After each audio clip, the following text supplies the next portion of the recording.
Great. We should be all set here. So allow me to just introduce myself briefly. We'll introduce our wonderful Graduate Student Council members who are with us today, and we'll kind of kick things off. So my name is Haley. I'm the program manager with the Institute of International Education.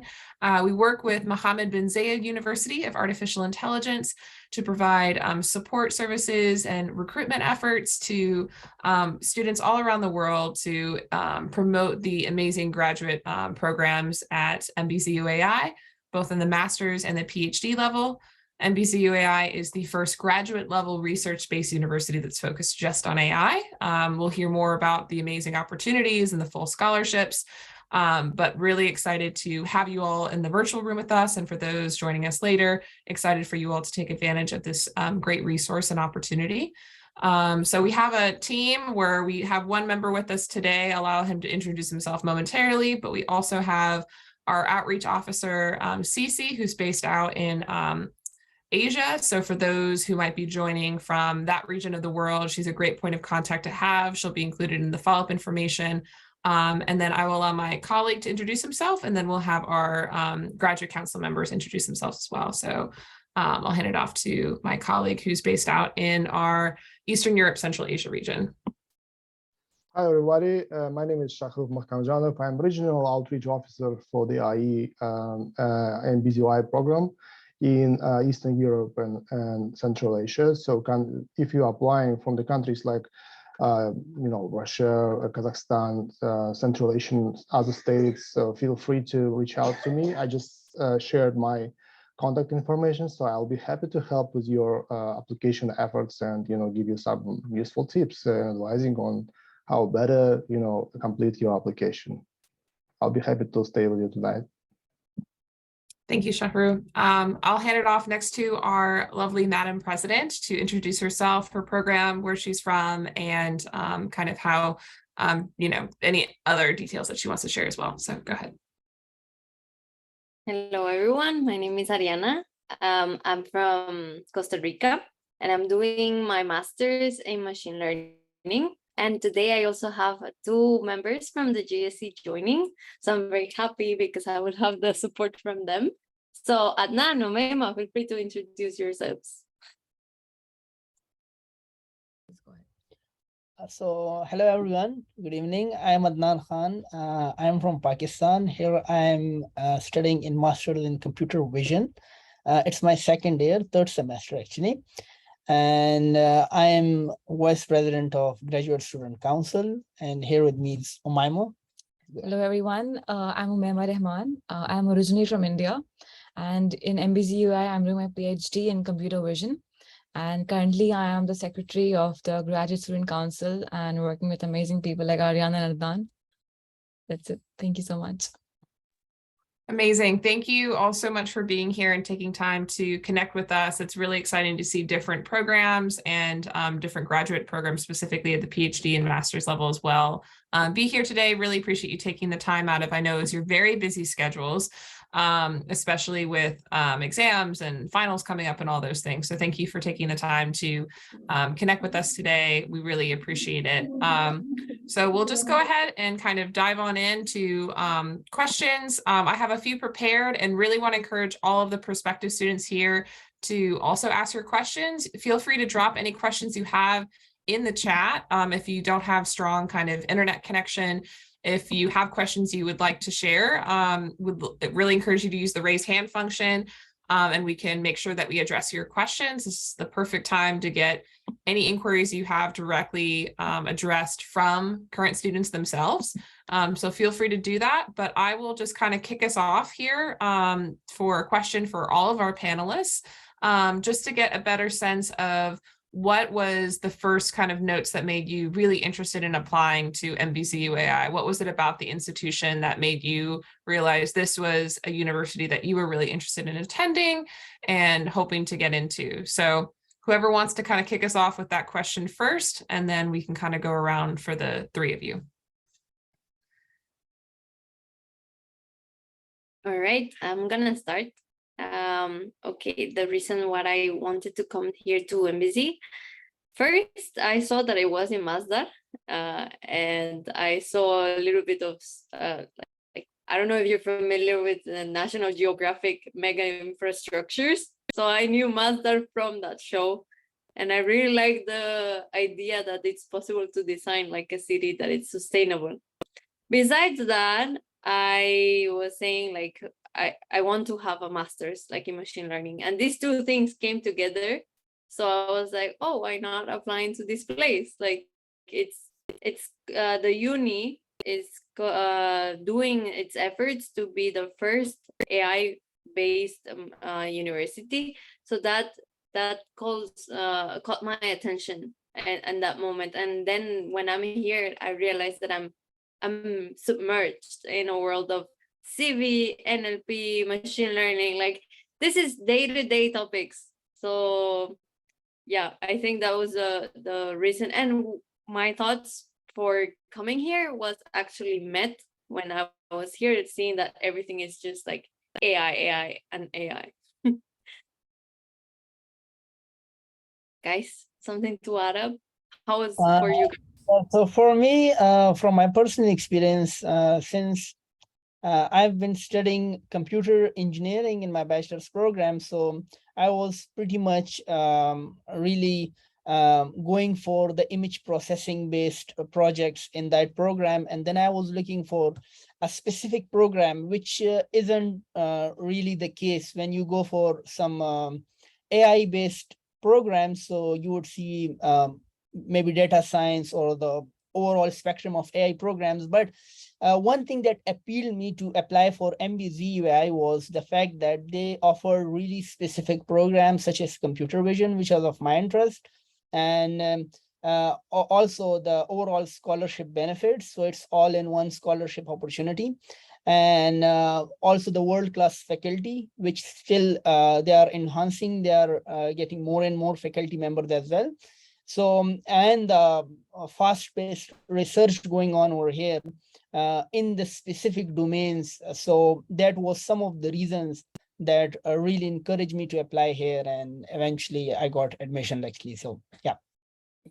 So I think Adnan and Ariana have almost covered most of the points, but one thing that I would like to add is that because even I'm from a computer science background and I have both my bachelor's and master's thesis was basically on computer vision and different applications of computer vision, different areas. So when I actually was looking into this university, I searched a little bit about the faculty, the professors here, and I also emailed them about what they are exactly doing to see if my research interests are in alignment with them. And that also helped me a lot because they were very helpful in answering my questions. So yeah, that was a good motivation for me as well to apply to this university. Excellent. Thank you all so much for sharing kind of your motivations and backgrounds and interests. Yeah, Ariana, when I first had the kind of understanding of Mastar City as well, I had that kind of moment of like, oh my gosh, this is like a full circle moment. So I was really pleased to hear you mention that as well. Appreciate you saying that. We've had a couple questions come in the chat, and just for those who are tuning in later who might have some of the same questions, just want to reflect on those as well briefly. We have a student who asked a question about in terms of graduation date, so an eligibility there. So for anyone who's graduating over the summer of 2023 prior to August or prior to that, you are eligible to apply this application cycle for admissions of fall 2023. So for instance, if you graduate in December or you graduate in January or even as late as the early midsummer, you are eligible to apply. The biggest stipulation is you need to have your diploma confirmed and received, obviously prior to enrollment and kind of study at MBZUAI. So for those who are alumni, of course, you may apply. And for those who are graduating within this year, definitely encourage you to also submit an application. You don't need to have your degree there at the time of application. We would highly recommend, and you would definitely need to provide obviously your transcripts and then any letters from your institution, whether that be from your department, faculty member, or your university that provides your expected graduation date, so that the admissions committee can be aware of when you will be completing your degree. We also have a couple questions around English tests. So for those, for non-native English speakers, for those that are outside of the kind of waived countries that are overviewed on the website, such as the US and Australia, New Zealand, a couple other countries as well, there is an English language proficiency requirement.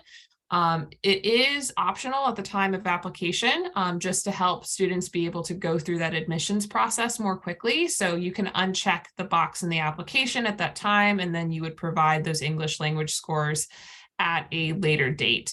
And in terms of the specifics of kind of what types of tests you should be taking, some of the recommendations are, I'm sure, ones you all are already familiar with the TOEFL IBT, with IELTS academic. All of those are acceptable, and you can always reach out to our team if you have specific questions in terms of those things and what minimum scores are recommended as well.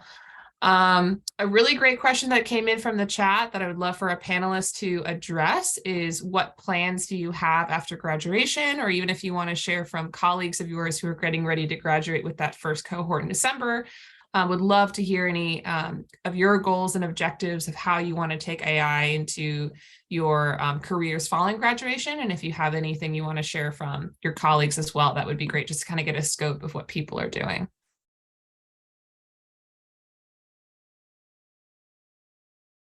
All right. Yes, well, go ahead, sorry. please. No, we have our first batch getting graduated in December. And most of them are aiming to get like a job in, like machine learning engineer.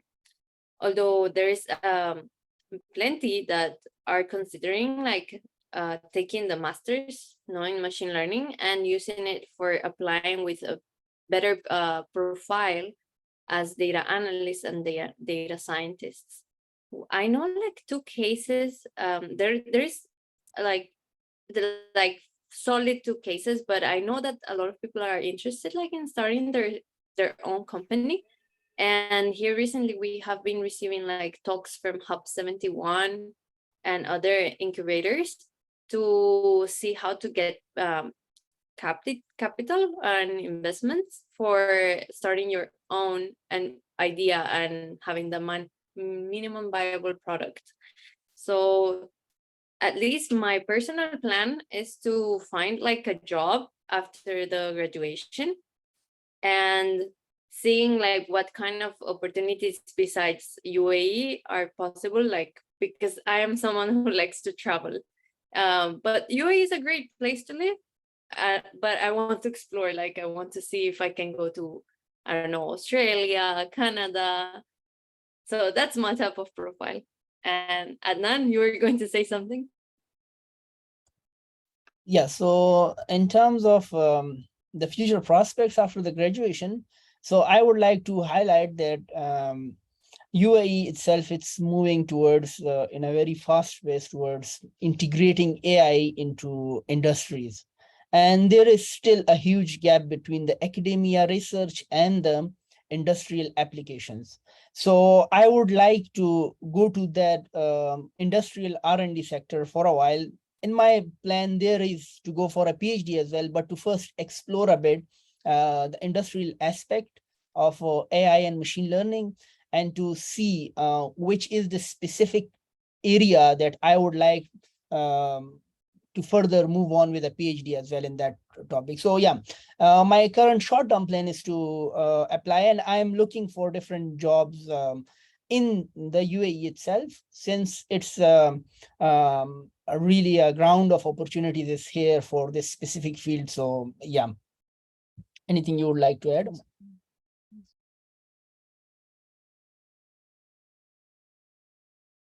Maybe just clarification question, if you allow, Hilly. Just wondering, students, potential applicants are asking, do you guys have any obligations, once you graduate from the university? Have you heard about anything? Like what students who are graduating from the master program right now, are they free to go? Are they free to go and find any job in the UAE even? Yes, of course. And the university is really supporting them.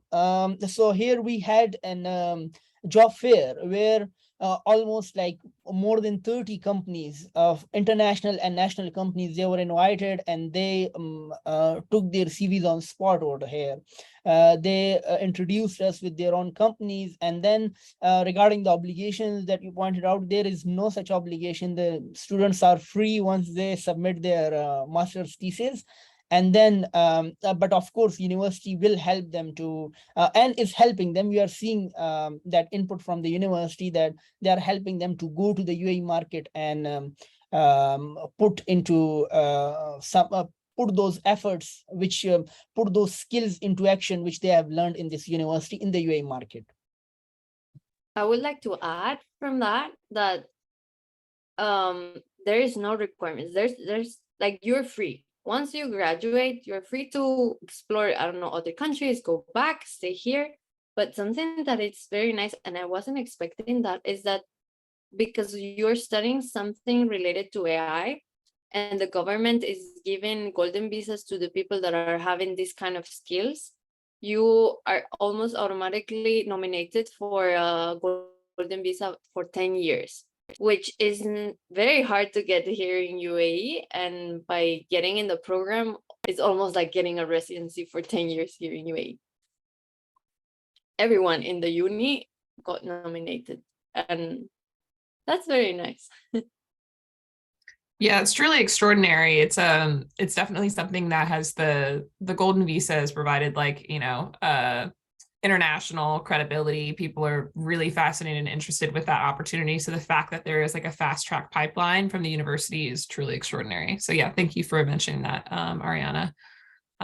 We have some great questions coming in the chat, so I want to continue to grab those as we can. So one of the questions I'll kind of somewhat address, and then would love our panelists to share as well, is asking about making sure there's a really excellent resume, and how to ensure that it's going to look good to the application process, and also highlighting job experiences as well. So just to kind of initially address, our team is always happy to work with you in terms of ensuring that your resume is up to date, good formats, those kinds of things. So please always make sure you know you can reach out to us. I'll drop the email in the chat as well, but something I would really showcase that the admissions committee loves to see is a good balance of academic excellence and work, whether that be through research or internships or coursework, as well as that professional job experience if you have that as well. So making sure those are really showcased on your resume is really important to show the variety of expertise that you would bring to the institution.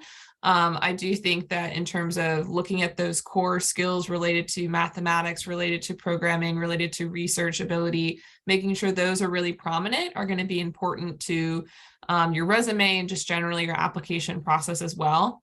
You'll see in the application itself, there are different kind of sections where you're uploading a resume for sure, but you're also getting chances to showcase what you're bringing to the program through your essays, as well as through identifying specific courses that you've taken. So definitely encourage you to kind of really carefully go through the application and make sure everything's up to date. But would love to hear from any of our panelists if you have any thoughts or remember from when you were applying, kind of how you wanted to strategically showcase your experiences via your resume or the application as well.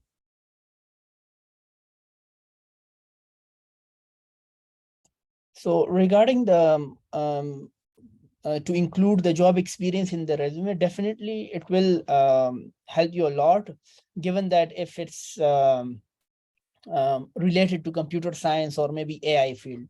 And apart from that, not only jobs, your internships that you have taken, or maybe some research experiences that you have. Maybe there are a lot of students who went through research assistants and who came here through maybe research assistants position and then applied to master's and PhD programs, and they got accepted. So it's really a big plus. Also, I would like to add whatever experience that you have, and if you have done some projects, just put them on maybe GitHub and then highlight them in your CV, which will have a really positive impact on your overall application.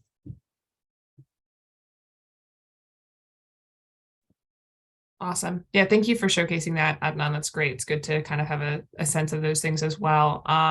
We have a quick question that came in the chat about applications for fall or spring. It's a great question. the application cycles are for fall 2023 admissions. So applications open in September, they close in the spring and April. So that's going to be exclusively for enrollment in the fall. And typically that requires a relocation to Abu Dhabi in August. There's an orientation experience prior to the start of classes, but that is going to be for the fall. We also have a question specifically for Ariana about how your studies are going. What practical projects are you involved in? Just anything you want to share specifically more about your specialization and degree.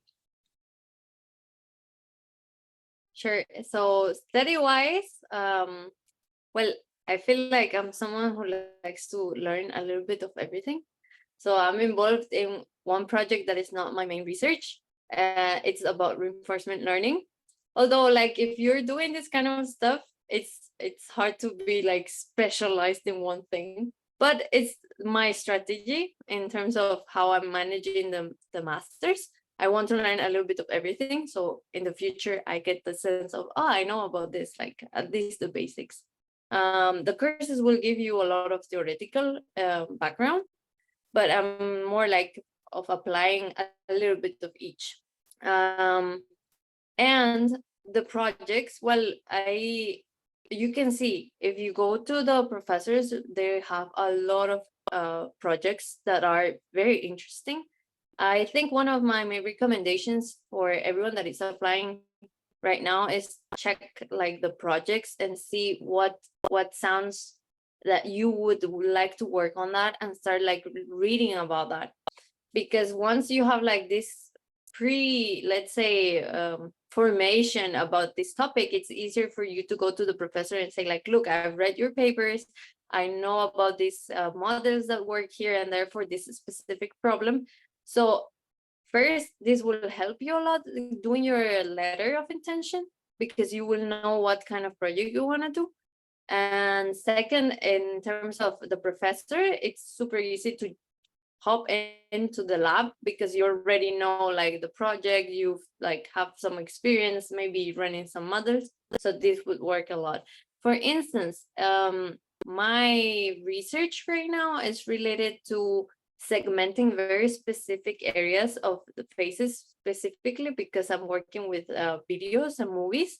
So like we want to, I don't know if you know the case of Superman that had the mustache that was bad edited. We want to avoid that.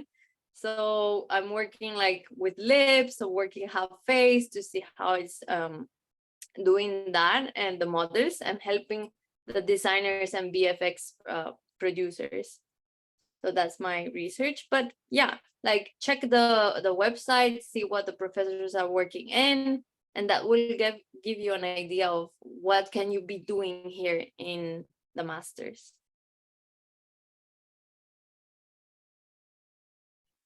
That's great. Thank you, Ariana. I appreciate you sharing kind of that insight and feedback. Great to kind of hear exactly the perspective from a student as well. That's great. We had a question in terms of acceptance and process with admissions. One note I just wanted to make sure students were aware of as well. MBZUAI is great at reviewing and admitting on a rolling basis for applications. So as I'm sure you all are familiar with, you're submitting your application portion, of course, but you're also taking, if you're continuing in the admissions process, you're taking an entry exam, and you're also completing an admissions interview with the committee. So it's a several step process. So we always encourage students to start earlier just because there's a few steps involved, and applications did open in September. So effectively, the sooner you apply, the sooner you'll find your standing, and also there effectively will be more seats available in the programs the earlier you apply. So we definitely encourage you to get started, initiate that application, and get things going, because that will really help you continue to move forward in the longer admissions process. In terms of questions, we had a question in terms of, we have actually a few coming in here.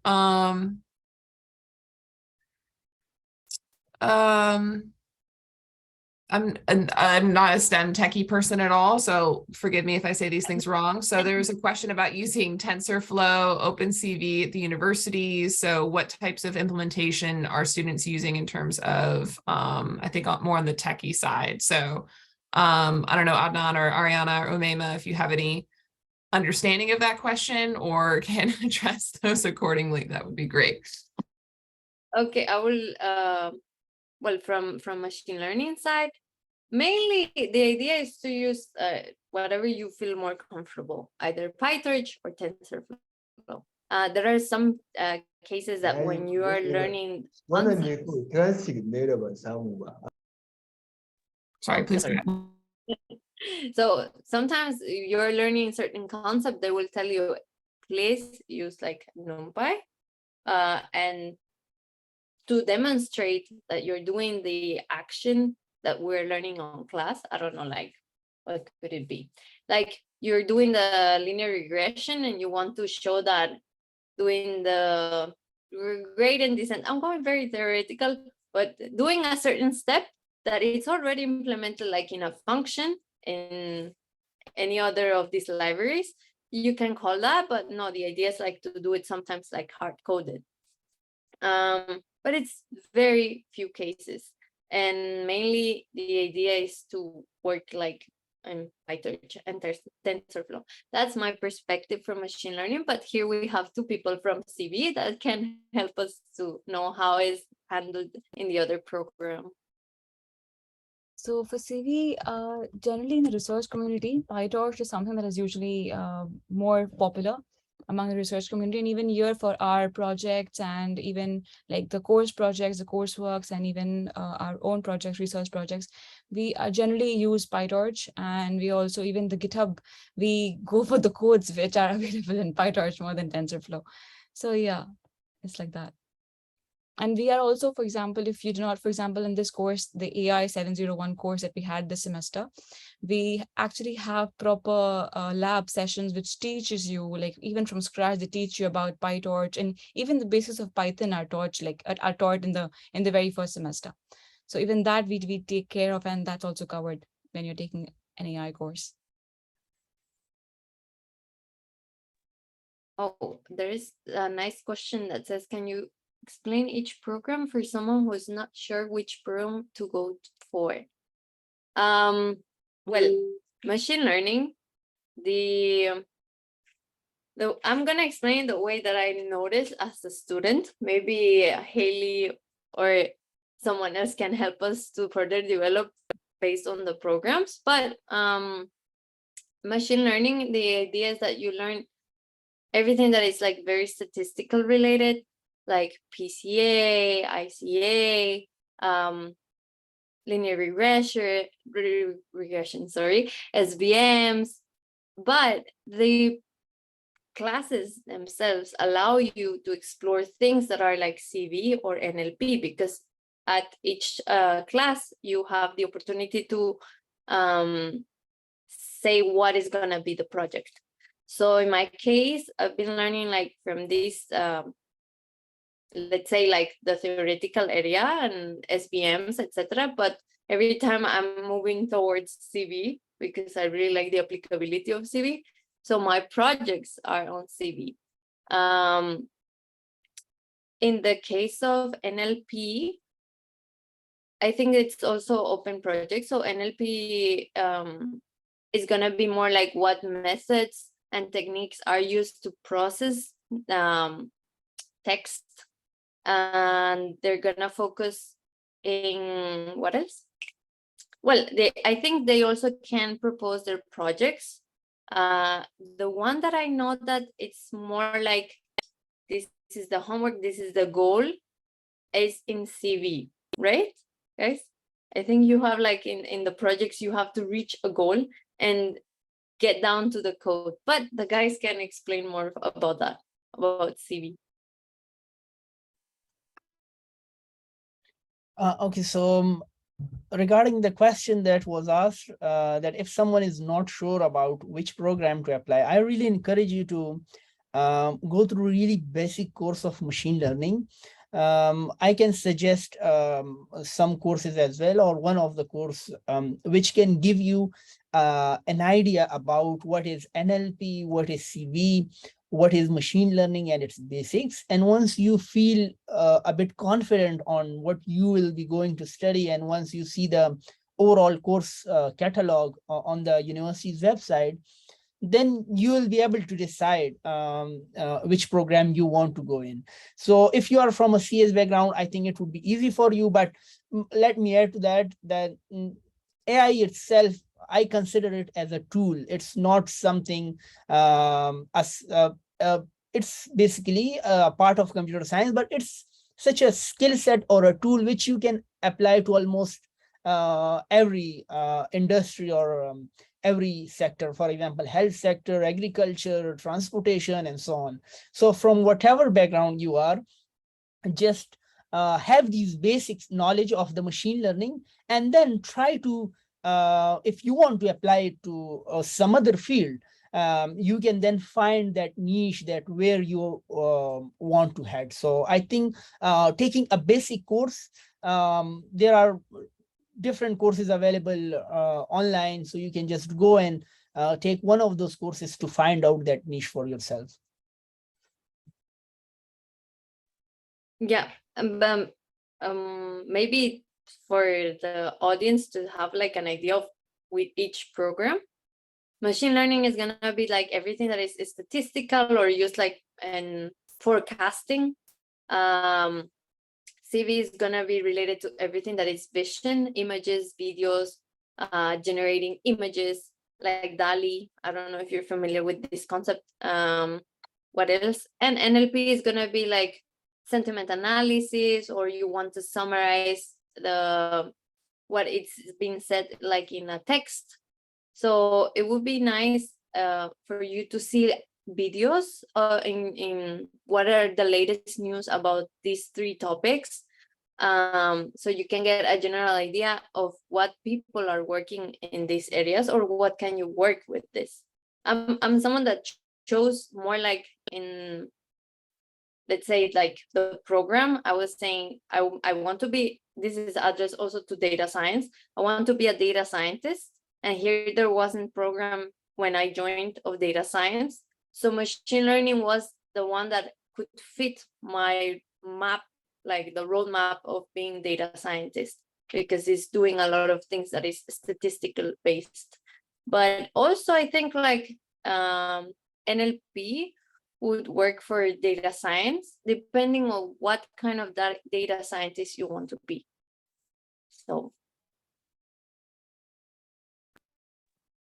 that's great. Thank you, Ariana. I appreciate you sharing so much detail on that. And definitely encourage students as well, if you haven't already, dig into the MBZUAI website, really take a close look at the study plans and courses for all three specializations, because you're going to see there are foundational courses for each program, and there are also space to do electives as well. So for instance, if you're someone who's really excited about CV, but you'd also like to tap into NLP a little bit as well, you could specialize in computer vision and then also take a couple of electives that are based on that kind of program as well. So definitely take a look at those. And also, a lot of students find that they're able to kind of identify what program they're most excited to apply to, also based on the faculty profile. So if your research aligns with what faculty are doing in those programs, that's often kind of an indicator to students as well of, I really want to pursue X program because these are the faculty members that I'm really excited to work with and research alongside. So definitely take a look at those faculty profiles as well.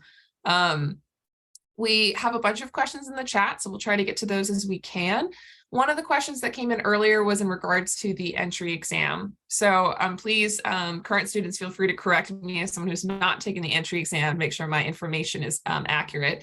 But for the entry exam, it is going to have differentiation whether you're applying on the master's or the PhD level. You are going to have a focus on mathematics, so those big concepts like linear algebra, calculus, optimization, things of that nature. And there often are some programming questions as well. So it is a multiple choice online test. You're going to have questions that I think it's about 40 multiple choice. So we can't get too specific, obviously, on things because that would require you taking the exam. But there are sample questions and study guides that our team provides for students who get to the entry exam portion of admissions as well. So those are things that we can provide to you as well. But from my understanding, and correct me if I'm wrong, any of the students, there is more of a focus on the mathematical portion rather than programming in the entry exam. Is that a correct assessment?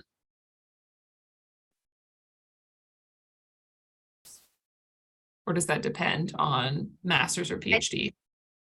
I think PhD, okay, I think both receive the first exam the same, but then for PhD, there is a round of questions that are more math-based and AI. I think it recently changed, so we would need to double check about that. I don't know, Meima, like if you got recently other tests. Yeah, I would like to add on that.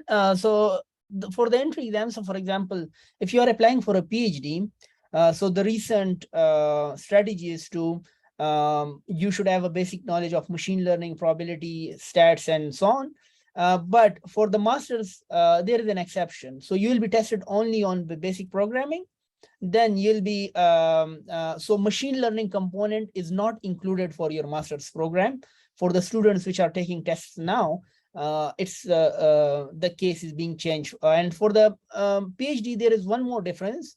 So there would be a technical interview as well, if I'm not wrong, right? So the questions would be asked regarding deep learning or machine learning concepts. But for masters, as from my experience, the interview is just the basic interview. They just want to know about your motivation and your interest, why you are applying here, and your future prospects and so on. So there won't be technical questions involved when you apply for master's program. Yeah. So for when I applied, I actually had three rounds of interviews. And mostly, so the first one was basically about what I've done in the previous projects that I did. And the other interview was about my programming skills, basically. And the third one was completely focused on machine learning and computer vision, like theoretical questions on machine learning and computer vision. So I had 3 rounds of interviews. That's great. It's helpful to kind of hear the different experiences on the master's versus the PhD level, because there definitely are kind of unique aspects for both of those. That's really helpful to get a sense of those things as well. A couple other questions that are coming through. So in terms of the cohorts for CV, ML, and NLP, could you share a little bit about kind of how large your cohorts are per kind of intake in terms of, are you working, is it with about 25, 30 other students in your program? Am I kind of getting those numbers right? And obviously there's effectively 6 cohorts in terms of 6 programs every year with the 3 masters and the 3 PhD.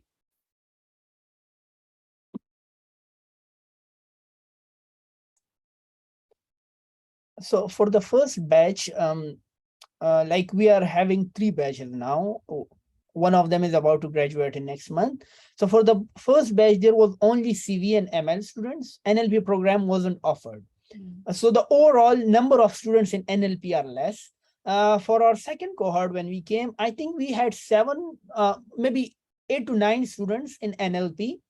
The top number of students were in machine learning. There were a lot of students in machine learning, and then followed by CV. So it would be like, if I put it into a rough ratio, maybe, so 1 student from NLP versus maybe 3 students from CV, or maybe 4 students, and then 7 students from machine learning. Yeah. And the similar kind of thing, the number of NLP students, they really increased in the third batch. But again, number of machine learning students, they were far more than those of NLP. But yeah, this time, as compared to the second batch, the number of NLP students are quite more this time. Yeah. Awesome. Thank you for that. That's really helpful. In terms of other questions that are coming in, I see a question, I think it's from Ali, of MBZUAI's Metaverse lab. If there's a program that's an excellent choice to enter in terms of kind of connecting on that Metaverse work. Does anyone have any thoughts on that question? It's not totally clear to me, but want to see if anyone has any thoughts on that. There's a program that's more geared towards that type of work. For the Metaverse lab, I think it would be a good idea to like sort the path, like in terms of CV. I think it's possible to find like some PhD working on the Metaverse lab to talk with them, because the head of the Metaverse Lab, Dr. Howley. Like, he's very busy, although it's possible to contact, but it will take longer to have a response. Let me see if I can find some contacts from the Metaverse Lab. Let me see. Yeah, what else? That's great. Thank you. I appreciate that. This is a good question in terms of, STEM majors and what looks like more competitive or eligible to be approved. So in terms of the admissions criteria, again, these are resources that get sent to everyone who works with us in terms of what's going to be required for admission. So you can see here in terms of admissions criteria, again, this is a standard track for a student with a bachelor's degree who's applying to a master's or has obtained a master's degree and applying to a PhD.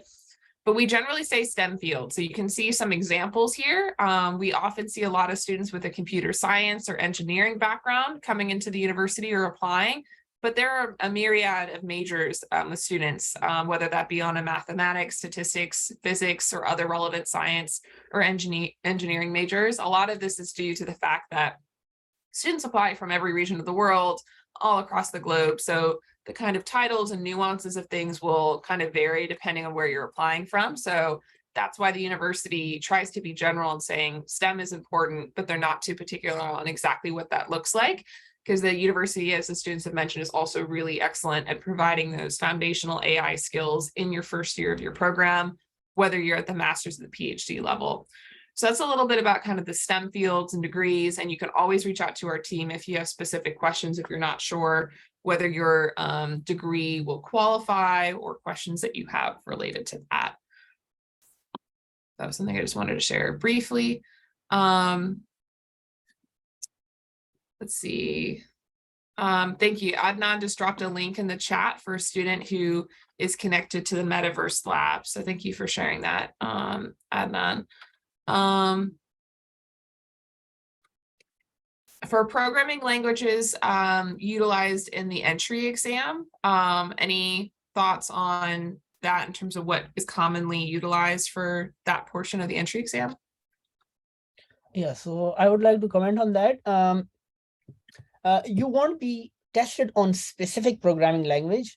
All you need is to have the basic understanding of, if you have basic understanding of only one programming language, that's enough.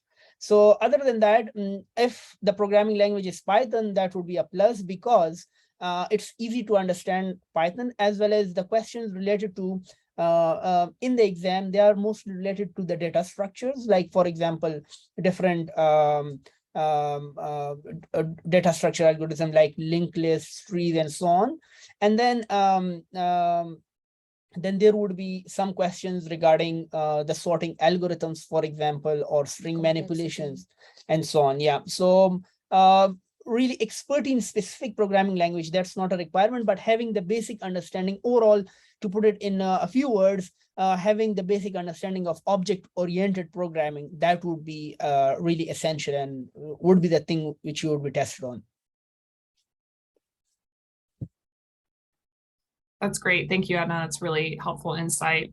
I love this question that just came in the chat, and I would love to have anyone who wants to from the Graduate Council panel to address this in terms of key factors. I'm just going to extend this question a little bit farther. They have key factors increasing chances of getting to the entry exam stage, but I would just say in the admissions process in general, because obviously you have that application portion, entry exam, and admissions interview. So what are some facets of recommendations you all have to make sure you're continuing to be competitive throughout the admissions process? I would love to hear from any and all the panelists on this question.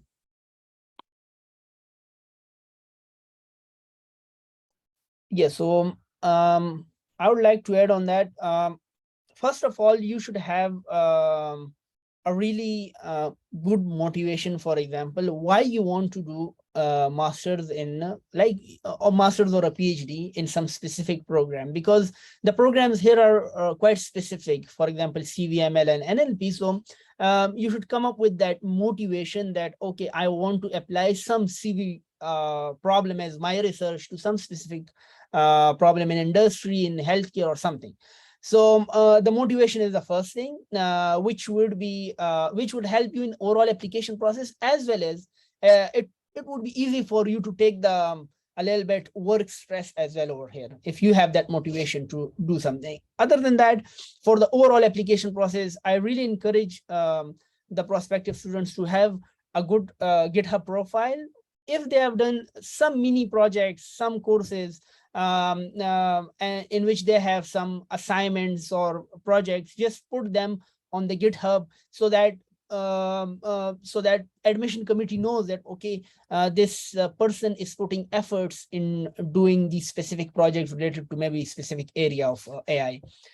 So yeah, and after that, I really encourage students to do the courses, online courses that are available, are really basic courses that would help them. These certifications that would help them to add more points to their overall profile.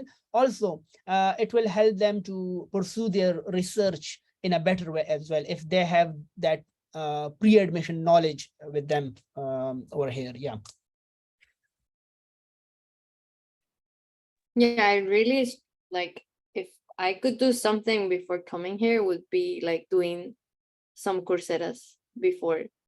Like it's possible to pass the classes, like if you have like the, let's say I'm coming from computer science, but it was 2 years that I was out in industry, so there's a lot of concepts that when I came here I had to catch up. So it would be very nice, like even before being accepted, to start building that all these concepts from Coursera's. If you don't want to do Coursera, it's possible to find the same courses videos in YouTube. So paying attention to that, setting some time to learn or reinforce this area, it would be very, very advisable from my side. And very good point, Adnan. That's great. Thank you all. This is really helpful. I know we're coming up to the end of the hour here, so we'll just do maybe 1 or 2 more questions before we wrap up today. Would love to switch gears a little bit and kind of go from the technical side to more of the student life and experience side as well, just to get a little bit of a flavor for what life is like on campus. So I'd love to hear any thoughts in terms of outside of the classroom as well. What are the resources or opportunities or experiences you've all been able to have at MBZUAI that has been rewarding or fulfilling or helpful in your student life experience, whether that be through student organizations or clubs or resources on campus or opportunities to connect on more of a community level? Would love to hear any thoughts or experiences that have been particularly rewarding from the student life experience.